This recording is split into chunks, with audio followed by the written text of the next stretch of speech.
Hi, welcome to Exploring the Illusion of Free Will. My name is George Ortega, and this is episode number 126, How Free Will Belief Poisons Anger. Okay, we're taping on Tuesday, June 18th, 2013.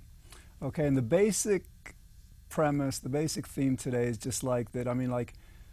There's stuff in life that makes us angry, and a lot of times the anger is actually, misdirected at other people and ourselves, because, if we had a free will, then it wouldn't be misdirected, but since we don't, it is. So, what happens is, when we become angry, we don't often have just the anger to deal with. We also have to deal with misdirecting it, and it just, causes a lot of problems that we wouldn't have to deal with if we understood and lived by the reality that nobody has a free will. All right, so before we go into that, as I usually do, I'm going to just basically start off by defining what we tend to mean when we say that we have a free will, why we don't have it, why this show is important. Okay, so basically people, when they say we have a free will, they mean that that what we do, think, feel, say is up to us, that nothing that's not in our control is making us do what we do. Okay? That basically, and the kind of a correlate to that, or an extension of that, is that if we had a free will, we would be fundamentally, as distinct from pragmatically, morally responsible for what we do. In other words, if we had a free will and we did something wrong, it would be morally correct to hold us fundamentally responsible, But since we don't, we only kind of have to act as if we're responsible. And I'll get into that maybe in this show, actually. All right, so the ideas are, the reason we don't have a free will, there's various ways of explaining this. I'm going to go into it in terms of the pleasure principle in a couple of episodes from now. But the basic reason is because everything has a cause, okay? And so here's what happens. You decide something, you think something, you feel something, you say something, you do something, okay? And there's going to be a cause to why you did that. Why? Because everything has to have a cause, okay? And so what happens, all right, so your decision, what you do has a cause, right? But again, keep in mind, everything has a cause. So that means that the cause, whatever made you do what you do, think what you thought, whatever, also has a cause, okay? And that cause to the cause of what you did also has a cause. And there's a cause to that cause, and there's a cause to that cause, all right? So these causes are going back in time, moment by moment, because basically some people say that, well, we don't know what the cause is to what we do stuff. We do know. Basically, the cause to everything we do, most generally, most comprehensively, is the state of the universe at the moment prior to our doing it. And the cause of that state is the state before that. So we have this causal regression of going back to whatever we did that we can define or state as the states of the universe prior to what we did, regressing back in time. And these causal antecedents, if you follow the chain of cause and effect, that's why they call it, cause and effect. It's a chain, a cause will have an effect, and that effect will be the cause of the next effect, and that effect will be. So if you follow this backwards, this chain of cause and effect goes back to before we were born. Okay? It goes back to before the planet was created, presumably goes back to before the Big Bang. Okay? That's how far back this stuff is going. So that is the basic, fundamental, clearly irrefutable reason why we never had a free will. We can never have a free will. It's completely, absolutely, categorically impossible. Okay? That's the reality. Okay. Now, some people will say, well, wait a minute.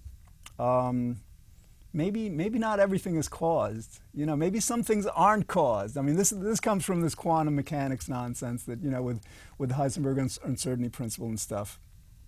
I mean, the best that acausality, or things happening indeterministically, uncaused, will give you is that some things don't have a cause. So like if what you do and think and feel and say doesn't have a cause, if it didn't have a cause, it couldn't have been caused by your free will, it couldn't have been caused by your will. All right, so that, so like this notion of acausality will not grant your free will. Sometimes people say, well, sometimes things can be the cause of themselves. It's this like Latin term that they call causa sui. Okay? Galen Strawson, a philosopher back in the 80s, basically described that nothing can be causa sui. Nothing can be the cause of itself, except maybe the universe at the very beginning. Who knows? But that's inconsequential, because like after the Big Bang, everything absolutely, categorically, irrefutably has a cause. But again, if what you did was causing itself, as incoherent as the concept may seem, you couldn't have been causing it. Your will couldn't have been causing it. So that doesn't leave room for free will.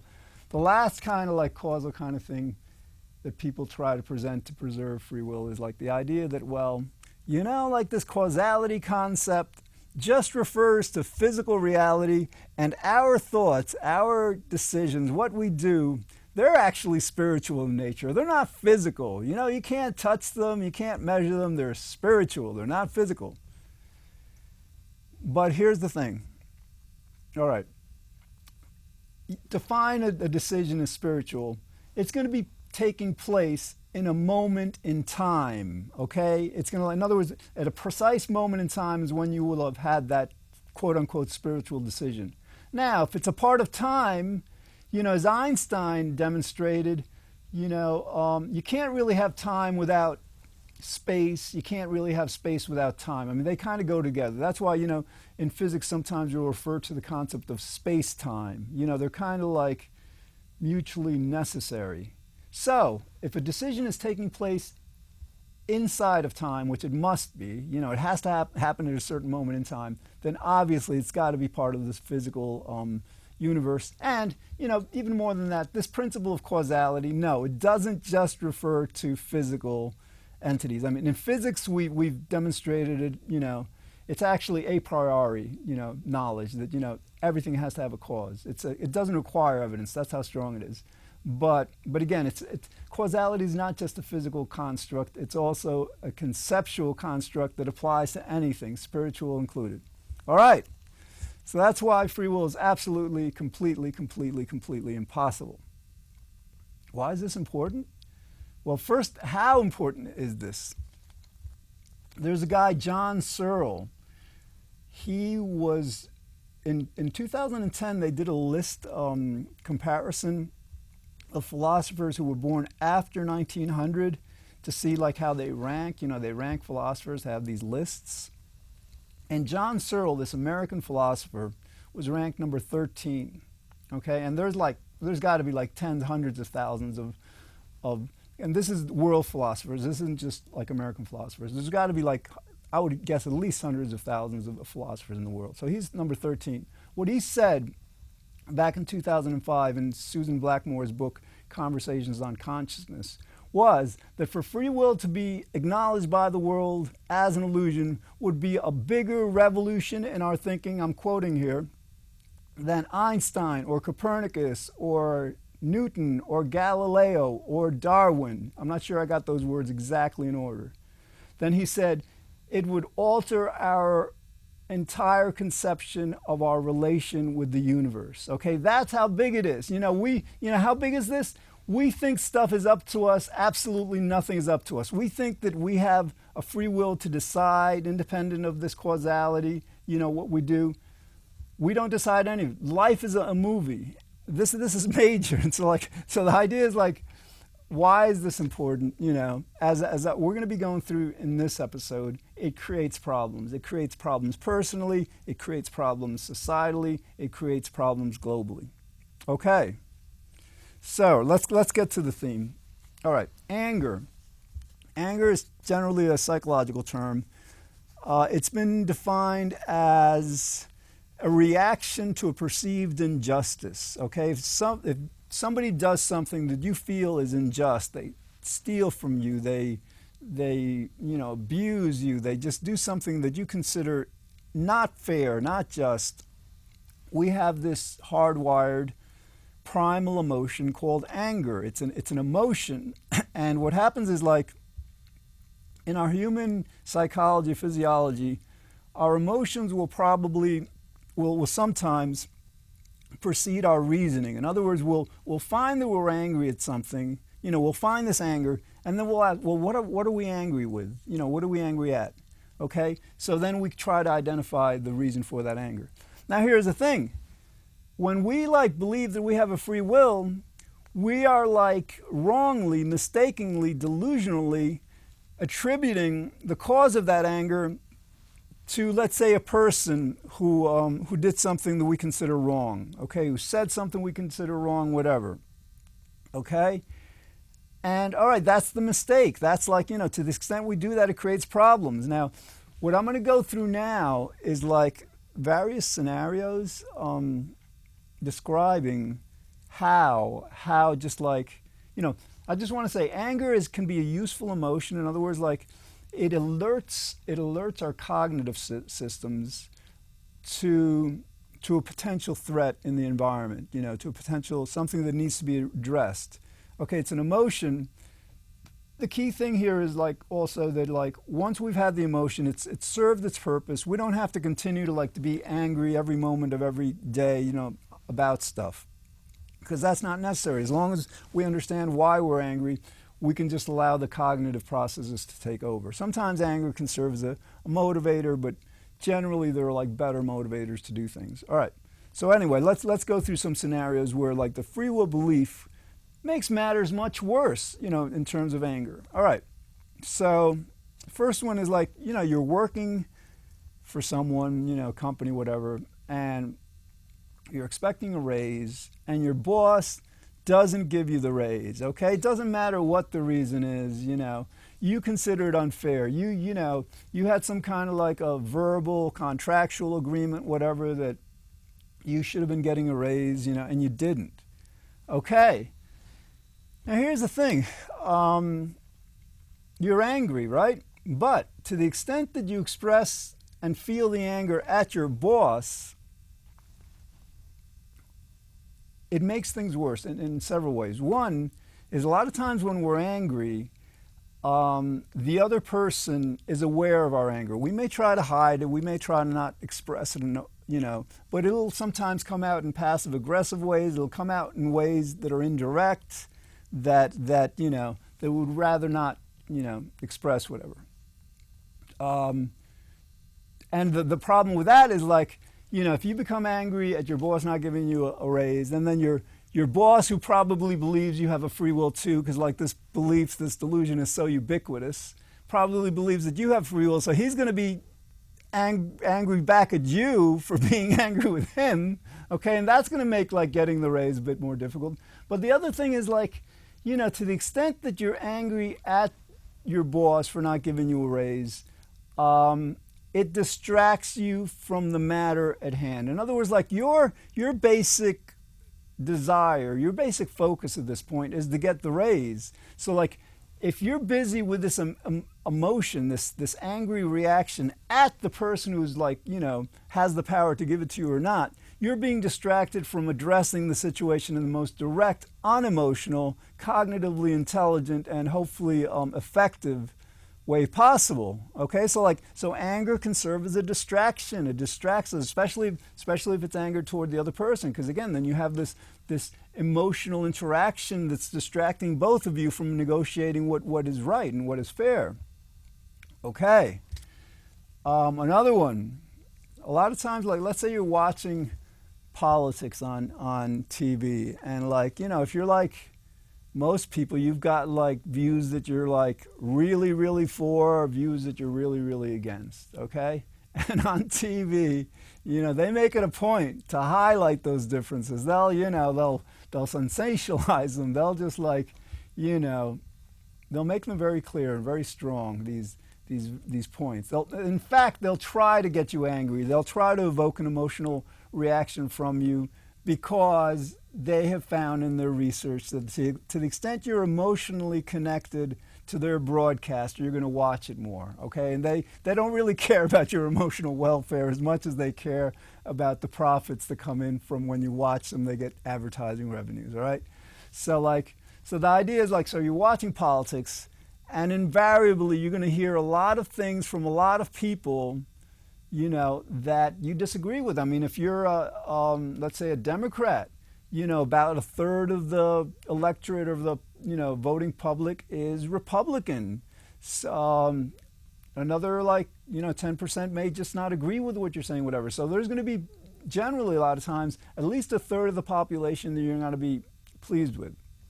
So what happens, each time you watch people advance or promote or champion these causes, these ideas, beliefs, attitudes, political positions that you don't agree with, you're gonna be angry at those people, and you're not just gonna be angry at those people. If you're a Democrat, you're gonna be angry at the Republicans.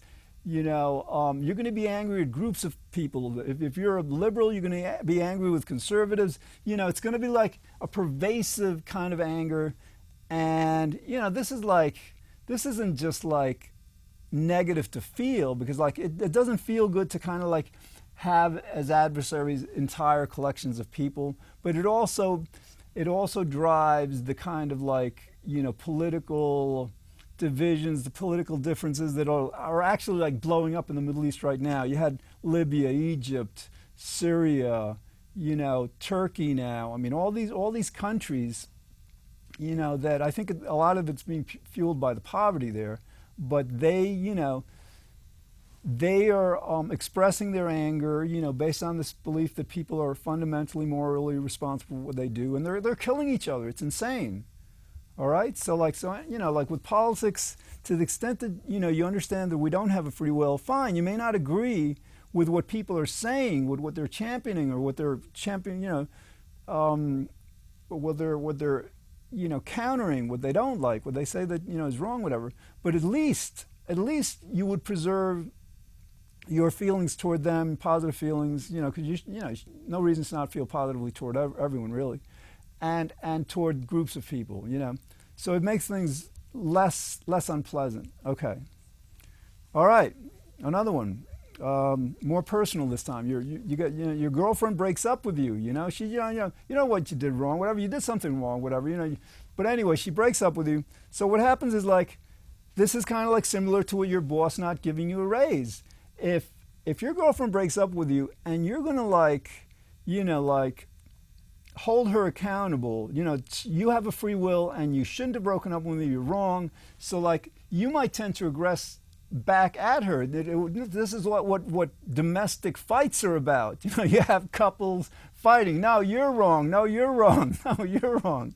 And again, it's the same basic principle at work with a relationship between your boss and you. Basically, to the extent that you're blaming each other for what you're feeling, what you're doing, what you're not doing, all that stuff, you're creating an adversarial relationship, and it's distracting you from figuring out, well, why is she breaking up with you? Is it something you can change? Because who knows? Maybe you can't change. Maybe it's irreconcilable differences, whatever. You're better off apart. Who knows? But maybe it's not the case. Maybe it's stuff that you can work on, but to the extent that she's probably angry with you because she doesn't believe you have a free will, because very few people believe it.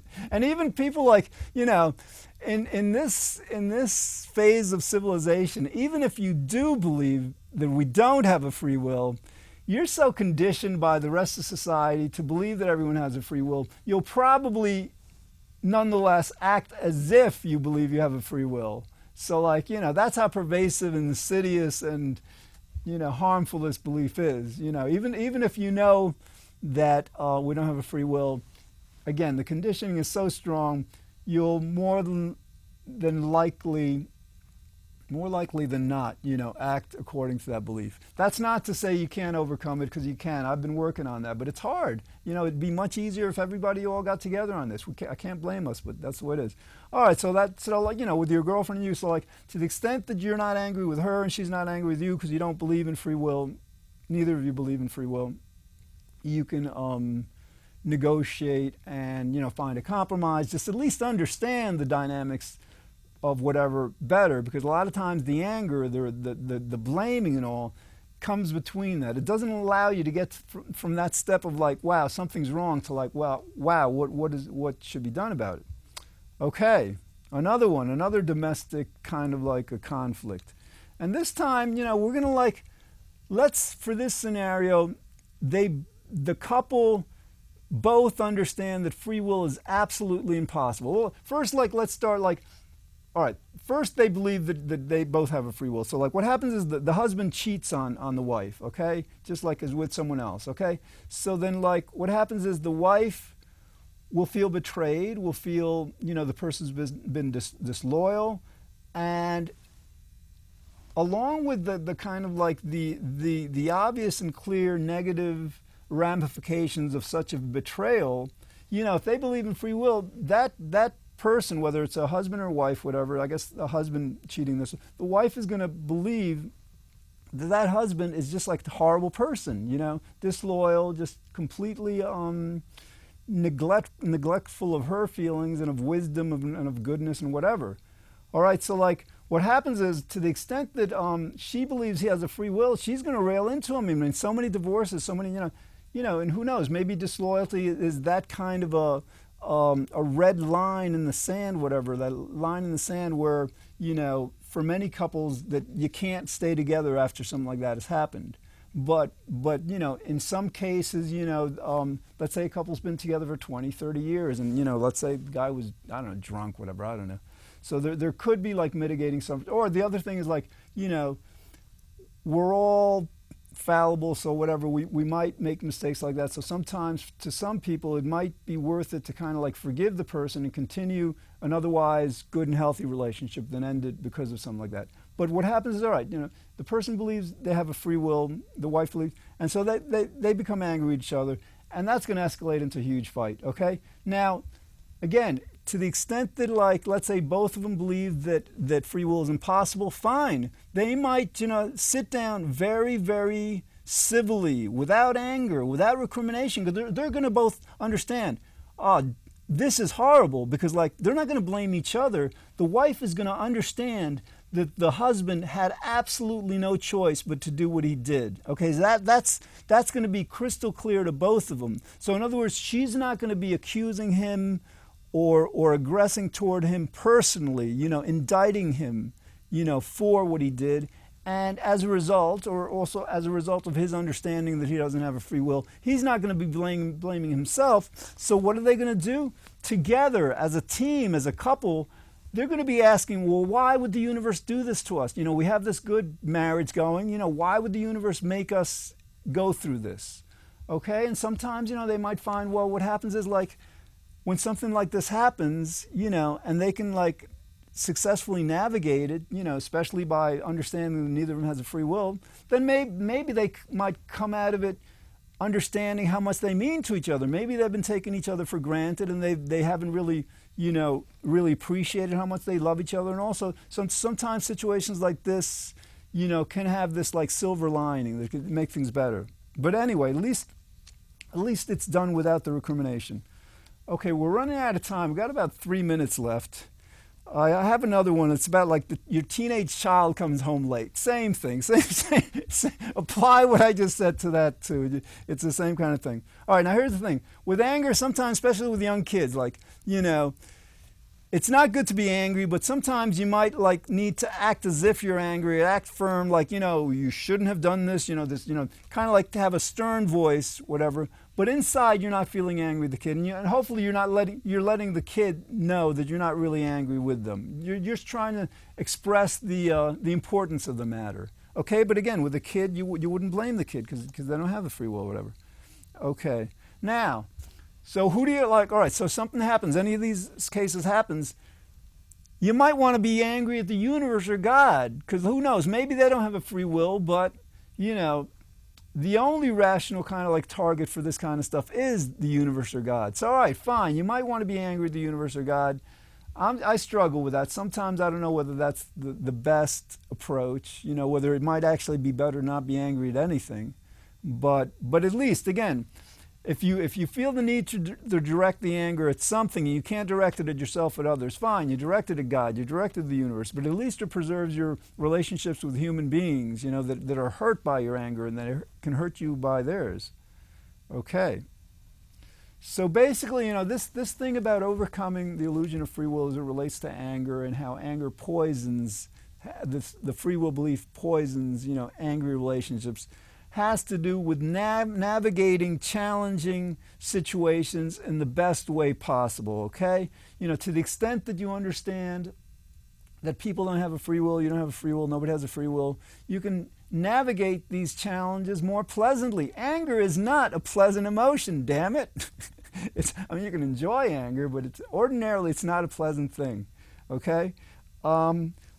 Also, again, to the extent that you understand nobody has a free will, your arguments, your differences of opinion, whatever, are going to be less likely to escalate, okay? If you're not angry with them, if you're not targeting them for your anger, and they're not targeting you for whatever, you're not going to be targeting each other. So escalation has to do with recrimination, crimination and recrimination and vengeance and revenge and, escalating like that. So if you're not targeting each other, that's not going to happen.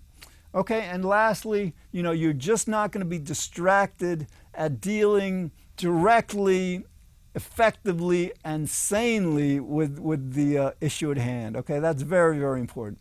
All right, well, I hope you understand now how, one, that free will is an illusion, because I think this basic causality explanation that I gave, you may have to hear it 100 times, because that's how, I hope you get that free will is an illusion, and that to the extent that you believe in it, whenever you become angry, because anger is ubiquitous, you're going to get angry at some times, to the extent you understand that nobody has a free will, you'll be able to navigate that anger and the situations that it involves much more effectively. All right, this is George Ortega saying, I'll see you next time. Thanks for watching.